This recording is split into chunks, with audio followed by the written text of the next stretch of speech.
ওং জয় জয় দেবী চরাচর সারে কুচযুগ শোভিত মুক্তাহারে বীণা রঞ্জিত পুস্তক হস্তে ভগবতী ভারতী দেবী নমস্তুতে।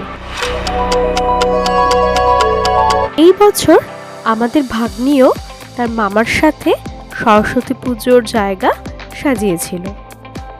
2023-এর 26শে জানুয়ারি বৃহস্পতিবার দিন ছিল সরস্বতী পুজো। বাড়িতেই ছোট করে পুজো করা হলো বাগদেবীর। ভাগ্নি তার মার সাথে মন্ত্র পড়ে সুন্দরভাবে পুজো দিল। বিশ্বরূপে বিশালাক্ষী বিদ্যাং দেবী নমস্তুতে, জয় জয় দেবী চরাচর সারে কুচযুগ শোভিত মুক্তাহারে। এরপর আমি গেলাম আমার মামা বাড়ি। আমার মামা বাড়িতে নাচ গানের স্কুল আছে। আমার মামা গানের টিচার। ছোটবেলা থেকে মামা বাড়ির এই পুজো দেখে আসছি।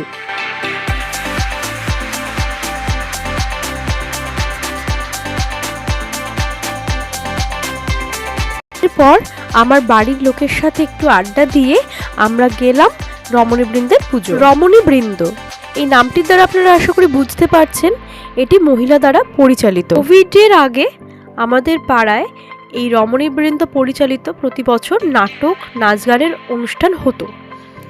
আমিও এই রমণী বৃন্দের একজন সদস্য। এরপর বাড়ি ফিরে এলাম আমরা। অনেকেই এই দিন রেস্টুরেন্টে যায়, খাওয়া দাওয়া করে। আমরা কি করব ভাবছিলাম। রাতে দেবা ঠিক করলো বিরিয়ানি করবে। যেমন ইচ্ছা তেমন কাজ। শুরু হলো বিরিয়ানি তৈরি পর্ব।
আমাদের বিরিয়ানি রেডি হয়ে গেছে।